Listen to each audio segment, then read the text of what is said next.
cost effectiveness, amongst others.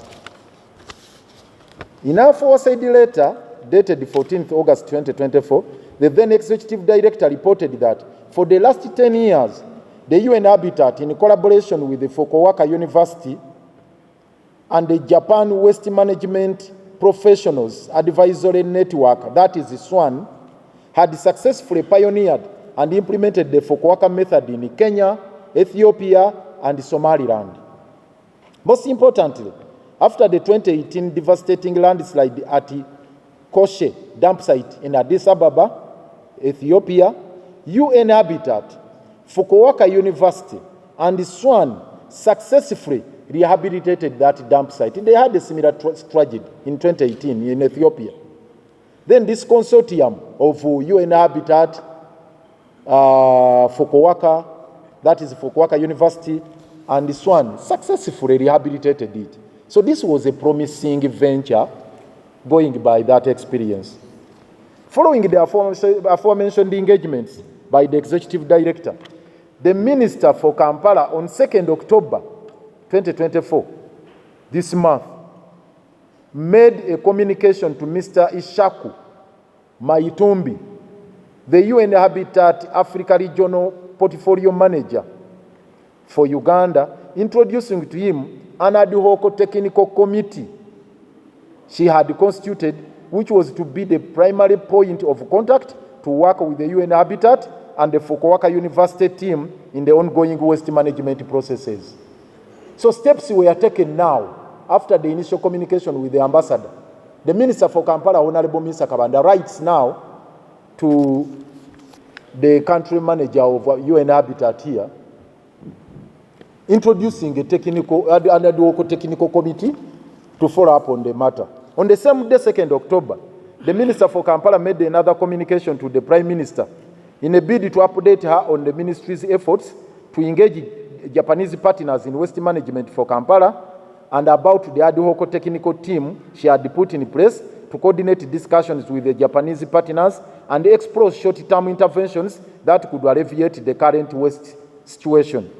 In her communication, the Minister indicated that the ad hoc team had made a report with recommendations which were to provide valuable direction for the next direction in resolving Kampala's waste management challenges for the Prime Minister's consideration. Finally, on the same day, the Minister for Kampala wrote yet another letter to the Permanent Secretary, Minister of Finance, Planning and Economic Development, requesting him to initiate the necessary engagements with the Japan Bank for International Cooperation, that is JBIC, to explore funding options and partnership with Japanese companies for waste management projects in Kampala. She intimated to him that the Ministry of Kampala has recently held productive discussions with both the Embassy of Japan and the Japan International Cooperation Agency, JICA. The discussion focused on involving Japanese companies to invest in sustainable waste management solutions for Kampala, leveraging on the advanced Japanese technologies. In this letter, she clearly stated that as a lasting solution to the waste crisis currently facing Kampala, both JICA and the Embassy of Japan recommended tapping in the Memorandum of Understanding signed between JBIC, that is the bank, and the Ministry of Finance. They had already signed an MOU in May 22 for potential funding support of Japanese companies interested in waste management and the related projects. We are updating you on the developments being taken in that particular regard.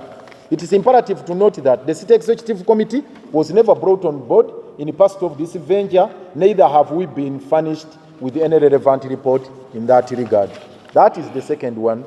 There are two more processes, then we make our position clear on this. The third one is Metricons Solutions and Associates. It's another company. The foregoing processes notwithstanding, we have learned with the utter shock that the same Ministry of Kampala initiated the negotiations still regarding management of chiters and solid waste in general with Metricons Solution and Associates through a collaboration proposal where Metricon Solutions and Associates will have a 70% share while KCCA 30%. a 70 to 30% arrangement. This collaboration, Metricon Solutions, a Romanian conglomerate, was to bring a total investment of between $20 to 30 million for the project immediately after the first phase of environmental protection, provide the necessary know-how for project development, ensure the management of the development of the investment, take care of the operation and management of the integrated waste center, and so on and so forth. On the other hand, KCCA would guarantee the exclusivity of services for a period of 12 years, guarantee the availability of the necessary infrastructure, make the land necessary for the investment available to the association free of charge. That KCCA would provide the land free of charge through a concession contract of the land they wanted is 10 hectares. Ensure a tax exemption for the material and the equipment imports necessary for investment. Ensure tax exemption for economic activities for a period of 10 years. Ensure payment of waste storage services at a value of 45 per ton, among other things.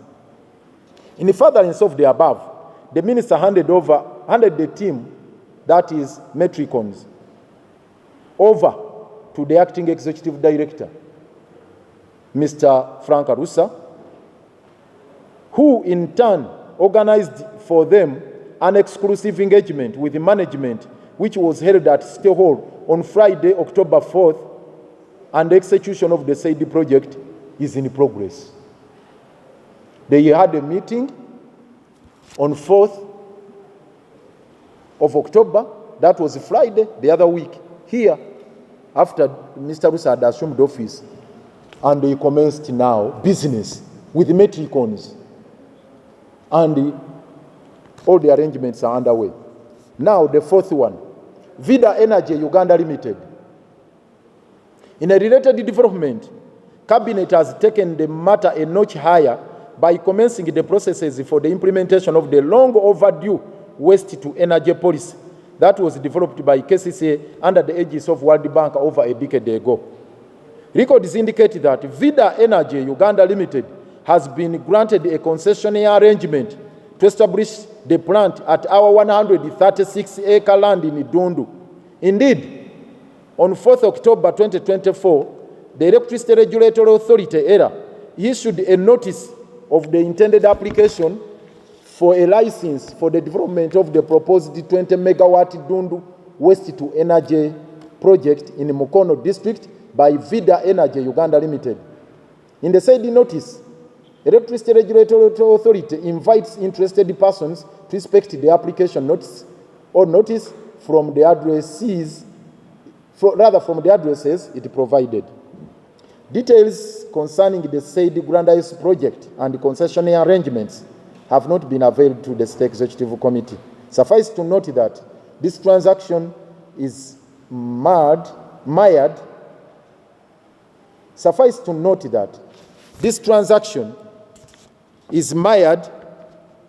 in irregularities, for the bid was awarded without going through the open bidding process for competent entities to express interest to partner with the KCCA under the PPDA. So that is our observation there, that this transaction is also mired in those irregularities because it has not gone through the PPDA. Now, we have explained the 4 processes which are being undertaken by the central government, parallel processes. Jaspong, already on the ground. Fukuoka University, work in progress. Metricons, please, you are also considered, go ahead. Vida, Dundu is given to you. Now, all these processes, you ask yourself, where is the blueprint? And this is now our observation as sake. It is baffling to note that all the aforesaid transactions and processes have been exclusively handled by the central government without any iota of recognition of the role of the Central Executive, the State Executive Committee, the Authority Council, and the Division Urban Councils. We also understand that the executive director is under immense pressure. The acting executive director is under immense pressure to sign an MOU with the Jaspongo group of companies, which has already been prepared by the Attorney General's office before all these transactions are processed through the available value chain under the PPD Act. I want to emphatically state this. The ED you see there is just trembling like this. He's having in his possession a hot potato, an MOU. He's holding his pen. Should I sign? Should I sign? Just 2 weeks in office. Just 2 weeks in office. He's going to sign because the ED is a lawyer and is cautious. He knows Jaspang has not followed the PPDA laws. But Chofato Gabye is ever on his case. Even as we were seated in this meeting, Chofato Gabye was telling him, you will have to sign this. We told him, please. Under what law? Which procurement processes has Jaspongo gone through? The MOU is already on table. Can you imagine? And Jaspanga is saying, for us, we are offering free services. Sign an MOU. We said now, what are we offering to Jaspongo? That they want nothing. All they want is an MOU. They decommission if it is for us.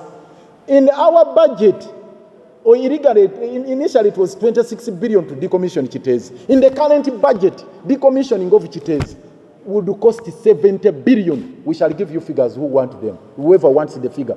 70 billion, which has been budgeted for decommissioning Chitez. Now Jaspango is there. We are giving you free services. Which good Samaritan is this? But they will come, do whatever they want. And when they explain it is technical, it's complicated. Capping and turning it into a recreation facility. That you are going to see a state-of-the-art, an amazing facility there, recreation facility being established at the Chitez site there, our 35 acres there, by Jaspong. At what cost? Zero cost. This is why we're saying this is too good to be true. What is the SEC position? Our position as State Executive Committee. Number one, we demand that the Minister of Kampala should submit all the above enumerated transactions and processes to the institution of KCCA for proper management by the City Executive Committee and Authority Council as provided for under the law. We want all those processes. Fukuoka, Jaspong, Metricons, Vida, all of them, submit them to the State Executive Committee. We process them and take them to Council as the law provides. What stops them from doing that? That is number one. Two, moratorium should be imposed on the aforesaid processes pending harmonization and mainstreaming of the same. We want to have those processes mainstreamed. But as we work on the process of mainstreaming these processes, we are asking, please, can you halt all those processes? Three, the acting executive director, Mr. Frank Russa, shouldn't be coerced by central government to sign the already prepared MOU for Jaspongo group of companies, pending streamlining of all these processes. And we want to put Mukuru Russa on notice. This is a test, the first test now you are doing. The first test he's having. Are you going to sign an illegal document giving away our land to Jaspong under those suspicious and shady circumstances where the PPD laws have not been complied with, where this investor claims that is giving us this service gratis, free of charge, where the terms and conditions are not that clear?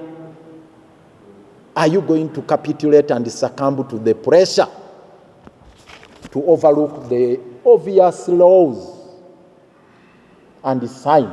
It's a test. But before the poor man, the gentleman, Mr. Frank Russa, Emugore in office, he's put to task, he's being coerced. We are asking the Honorable Minister Kabanda, the Honorable Chofato Gabye, and their principals in the State House or central government, what is your interest in Jaspongo? What is your interest? And in light of the fact that you are pursuing other parallel processes, you have different transactions you are executing, you are pursuing. Again, why are you fast tracking at a supersonic speed the Jaspongo transactions? So, Mr. Russa Frank, the ball is in your court. Finally, on that particular issue, in the meantime, the communication earlier made by the Ministry of Kampala that Chitezi Landfill had been handed over to Jaspongo group of companies should be retracted, awaiting finalization of the harmonization arrangements. Jaspongo and your team, if you're already at Chitezi, get off our land. Nobody, you have no transaction, you have no agreement to be there. And for heaven's sake, if you have that good and large heart of helping us, show appearance here. We scrutinize whatever you are doing. You get through the process of accreditation and vetting. Then we look at whatever you are putting on table and take an appropriate decision formally in a council here, at State Hall here, because it comprises of elected leaders. 4. Now we are done with that one. Then number 4, because these are matters of concern. We have number 4 and 5, then I conclude. Item number 4 is about appropriation and disbursement of the funds. And we want you to take a note of the following. The institutional funds earmarked for the management of Chitezi aftermath and other related interventions are clustered in 4 categories as here under. We have 4 categories of funds. But before just I elaborate, because I'm not going to read the table here, we have the 16 billion. The 16 billion appropriated from the contingency fund towards managing the emergency in Kampala here. The 16 billion we have always been talking about, that is one. The second one is the 4.5 billion Uganda shillings NR transfer. NTR rather. The first one, the 16 billion from the consolidated fund. The second one, the 4.5 billion, that is the remittance on account of our NTR, which is also being remitted to us. That is 4.5. Then the third one is the 4.1 billion, which is annually allocated towards maintenance of Chitezi. And the fourth one is the 100 million, which we gathered from the well-wishers and good Samaritans under the aegis of the former ED towards maintenance of, disaster response. They are well-wishers, it was reported to us, good Samaritans, who contributed 100 million Uganda shillings from the campaign that was launched here, that please, all the well-wishers, please, you can contribute. So we have 4 clusters of funds. 16 billion, 4.5 billion, and 4.1 billion, and 100 million. Now, the disbursement of those 4 clusters. It's just the point we want to emphasize here. We go to the last one and call it a day. We have the breakdown here. I'm not going to read the whole of it. For the 16 billion, but it is in 3 segments. There is the first segment, which is support interim operations at Katikoro, Nkumba, and Menvu. The breakdown is here. What would go to Menvu, what would go to Katikoro, what would go to, the breakdown is here, you will see it in the table, the whole of it. But the total is 4.4 billion Uganda shillings for maintenance of those areas where we have been allowed to dump our garbage. 4.4 billion. That is the first segment of the 16 billion. The second segment is about stabilizing slopes. Stabilizing now, not decommissioning, but stabilizing Chitezi in the current shape so that we ward off the disaster that we have been warned about by Lillian Abel here. That one is 4.6 billion. Stabilization of Chitezi, 4.6 billion. Then there is partial payment for land acquisition. You are aware we have been talking about purchasing land for an alternative site. The total for that part payment is 4.5 billion. I hope you are getting these figures. It is 4.5 billion. Then finally, the Ministry of Kampala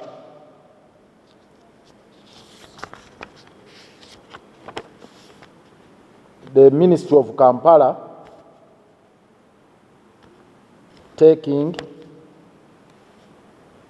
2.5 billion for operations and coordinations. And in these cooperations and coordinations, they are talking of political mobilization of the public, ministerial coordination and administration costs, coordination, 2.5 billion. Now, the details, you'll get them. That gives you a total of 16 billion. In other words, for KCCA, what would be remitted to KCCA out of the 16 billion is 13.5 billion.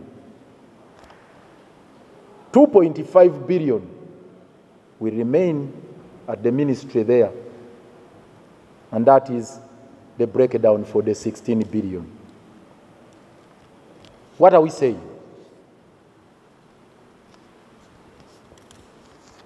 This is our observation. We note with concern that the appropriation powers of KCCA were usurped by the Minister of Kampala and never even had the courtesy of informing the State Executive Committee until the informal meeting of October 11, 2024. Those of you who want copies of the letter, it is the Undersecretary Minister of Kampala who wrote to the PSST. We have a letter here dated 13th September, writing to the PSST, forwarding this breakdown without the approval of SEC and Council. Because it's our mandate. If you looked at this KCCA Act, even the ED just helps us with the technical, just gives us technical assistance to do the appropriation. Look at section 19, paragraph F of the KCCA Act. The role of the ED in appropriation is technical. But under section 14B, it's the mandate of the executive here to do the appropriation and take to council for approval. Now they sit in the ministry, they do the breakdown. We take exception to that. The appropriations were not properly aligned to the required emergency interventions. We are not satisfied with that appropriation because it was not aligned to the emergency interventions that we need. Finally, the proposed interventions and support for Memvu dump site are overtaken by events. Memvu, for example, is in Busukuma, katika Munasana municipality. It's on record, the mayor Nasana chased us away. Said, don't dump here even a single wheelbarrow of your garbage. Go, go, go, go. And we have never stepped a foot there. We have never dumped any garbage there. Now, how do we splash money? How do we now invite Mayor Bachite? Say, oh, you chased us away, but you come, and the amount is here. That would be a negatory expenditure. What is the Executive Committee position? Number one, about all this money, the 16 billion, then we shall come to the other segments. the City Executive Committee position number 1. The proposed 4.4 billion earmarked for works to support interim operations at Memvu, Katikoro, and Nkumba dump sites to relieve garbage collection pressure need to be adjusted to suit the current solid waste challenges. All stakeholders need to be invited for an engagement that is intended to lower down their expectations. All this 4.4 billion cannot go to those entities. No way. So we are going to invite them to come here. We reevaluate all this. Then we do a surgery and make the necessary adjustments accordingly. But Nyakana will not come. They will not get even a single coin from this money because they chased us away. We are going to invite Katikoro, Mukono. We are going to invite Nkumba, that is Katabi, or Entebbe municipality, to come and see how we can adjust their expectations. Because the whole of 4.4 billion, honestly speaking, you agree with us, cannot go towards the maintenance of Katikoro and Katabi. No. But they will get some money because we have also been using their facilities there. That is 6 billion towards the stabilizing Chitezi. 4.6 billion appropriated for stabilizing Chitezi slopes should be reallocated towards the compensation and the settlement of the Chitezi waste slide victims and the households considered to be mapped within the buffer zone. That is in circumstances that Jaspongo Group gives us free decommissioning facilities. Do these two things add up? We are going to spend 4.6 billion to stabilize Chitezi and decommission it. But at the same time, they are signing an agreement with Jaspong to offer it as free. So we are alerting you that should they sign the agreement as they have indicated with Jaspong to decommission Chitezi at zero cost, then the saving of 4.6 billion should go towards the compensation of the poor victims there who are being given only 2 million Uganda shillings to vacate, and the landlords who are supposed to be resettled, who are being harassed day in, day out. For the record, as far as compensation is concerned, compensation should be adequate and not mere tokenism, and it should be based on proper valuation of their assets. The other 3, the Uganda shillings 2.5, the most outrageous, 2.5 billion that is appropriated to the Ministry of Kampala for political mobilization is purely a nugatory expenditure that should be reallocated towards the compensation and the settlement of the Chitezi waste slide victims and the households considered to be mapped within the buffer zone. Those ones, that 2.5 billion we are asking the Minister of Madam Misa Kabanda, Honorable Chofatogabye, you will not take this 2.5 billion. Colleagues agree with us. Ugandans, 2.5 billion for political mobilization. What political mobilization are you going to do under an emergency situation like this we are dealing with? How does political mobilization come into the Chitezi aftermath? And whom are you going to mobilize anyway? For what? We are looking for money to have these poor people who lost their loved ones, who lost all their property in this incident, to relocate them. And now you are chopping off 2.5 billion out of the 16 billion to go towards the political mobilization. Totally unacceptable. Let us be serious. Let us be sensitive. Should be sensitive to people's situations. I think we shouldn't be that callous. As the state executive, we are outraged by the ignominious act of cruelty by the Minister of Kampala in giving handouts of only 2 million to the victims of Chitezi waste slide as a resettlement package, while the ministry allocated to itself a whooping sum of 2.5 billion just for political mobilization. The same spirit was exhibited in the disbursement of the US dollar to 500 66 million from World Bank for infrastructure development and job creation opportunities, where the ministry chopped off $18 million, that is 66 billion, for just capacity building in the ministry. This obnoxious and repugnant practice must stop. We are calling it repugnant and obnoxious. When we got that loan of 566 million for Greater Kampala metropolitan area from World Bank, they chopped off $18 million, 66 billion. Now, on what account? They said it was for capacity building in the ministry. No scope of work. Now, another sum comes of 16 billion. They are chopping off to 2.5 billion. For them, every crisis is a windfall for them. It's a bonanza. Total unacceptable. The second segment, I'll not waste a lot of time on it. No, before I come to the second segment, we are also appalled by the inordinate delay by Cabinet in developing a concrete resettlement plan for the apparently desperate victims who are instead being forced to accept a paltry sum of 2 million Uganda shillings. Now, the second segment of NTR, where I told you it's 4.5 billion. Then the third segment is 101, no, it's not exactly 100, it's 101 million Uganda shillings. Those are the donations we got from well-wishers. And there is the accountability given here: deployment of mobile toilets, allowance for excavation teams, which is 52 million, mobile toilets 48 million, allowances for excavation team for 31 days, 52 million, and so on and so forth. On these two items, we are still as SEC asking management to give us concrete accountability. We are not yet satisfied with this accountability and breakdown.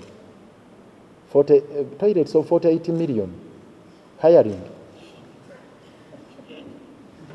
And this 52 million for the workers who are still also claiming their money. They are actually going on strike, those who are doing the excavation. Here the explanation, the accountability we are given, 52 million. So, when you get 52 million and 48 million for toilets and 52 million for the allowances of the excavation team, the 100 million is finished. The donations which we got of 100 million finished. Okay. We don't want to indict people like that, but honestly, we're not satisfied with this. Because even the excavation team are still also demanding for their pay. If you interface with them, they will tell you, oh, Banang, we have not been paid. Now we get donations of 100 million, 52 million is spent. 48.8 million hiring toilets. Anyway, the last is 1 billion annual allocation towards TEZI. We have just a simple statement that the Uganda shillings 4.1 billion budget allocated to the operations and the maintenance of Kitezi landfill is utilized for a number of activities, including the following. There are items, you will find them in the statement here. I don't want to waste your time, how it has been spent. But largely it is spent on Nippon parts. There is Nippon, there is of course, Accountant General, Level 5 Associates, blah, blah, blah. The different companies that have been taking this money for maintenance of Kitezi are here. And how it has been broken down, they are all here. You will see the list here, all of them. But Nippon takes a lion's share. And we are saying the second position, this is now the second last item, the Uganda shillings 4.1 billion annual allocation towards maintenance of Kitezi should be reallocated towards decommissioning of Kitezi dump site. In the event that, because now we are saying 4.1 billion was meant for maintenance of Kitezi annually. But now that Kitezi is in the state where it is right now, currently it's in the state it is right now, no money should be spent there on Nippon or any other company. So it's only logical that we reallocate it towards another beneficial intervention. And we are suggesting, or we are taking a position rather, that it should be reallocated towards decommissioning of Chitezi, because for us, we are not excited by that free lunch offer by Jaspong. In the event that we finally get the free service, in the most unlikely event that we get the free service from Jaspong to decommission Chitezi, then our saving of 4.1 billion, which had been allocated towards the maintenance of Chitezi, should also be added onto the compensation fund to help our brothers and sisters who are now languishing at Chitezi there to get a fresh start. And also towards general maintenance of the city. So because our budget is also inadequate for solid waste management, it could also help us offset and alleviate some of those challenges, including maintenance of the new site we are going to acquire, as well as purchase of new garbage trucks. The contract for hire of Nippon Parts Uganda Limited equipment for maintenance of Chitezi dump site has proved to be a huge liability with no commensurate returns or value for money, and therefore should be terminated. We are saying Nippon, go. We are tired of Nippon companies hiring their equipment. It is too much. If you tabulate all the figures they have gotten, finally, item number 5, we told you there are 5. This is the very brief. We have always been talking about it. Acquisition of land for alternative dump site, and I'll just read it as is and call it a day. It gives us great pleasure to note that our resolution of halting the initial land acquisition procurement processes at a whooping cost of Uganda shillings 250 million per acre in Mukono yielded results. We were here and we told you we had halted those processes, which halting resulted into a fresh bidding process. Because we told you we could not accept an acre to be bought at 250 million Uganda shillings. However, we are still uncomfortable with the Uganda shillings 100 million reserve price that was determined by the technical team for purchase of land per acre. When we rejected the 250 million per acre, the fresh bidding process, now the reserve price was put at 100 million. We are still uncomfortable with that. Should go down at least, should be suppressed. 100 million is still high. Equally disturbing is the fact that the State Executive Committee and Authority Council were never consulted, even though political leadership is not mandated to participate in the procurement processes under the principle of eyes on, hands off. Well, we understand this. Reserve price is the maximum.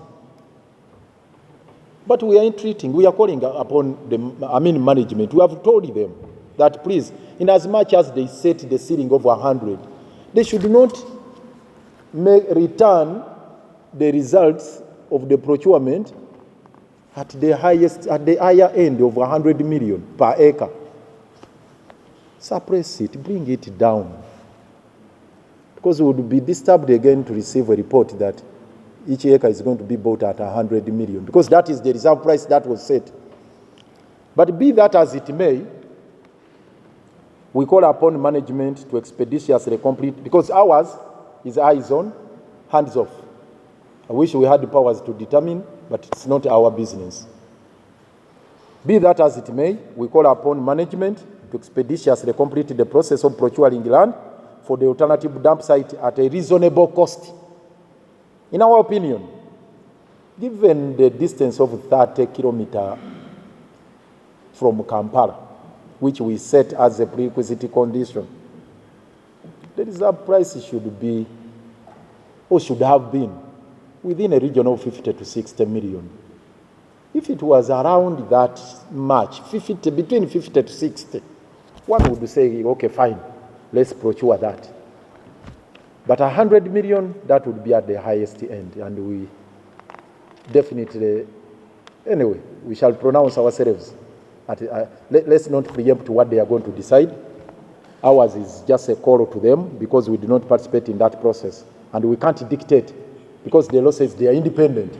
In exercising their discretion and independence, we appeal to them to be rational and make it reasonable for God and my country. I am sorry I alerted you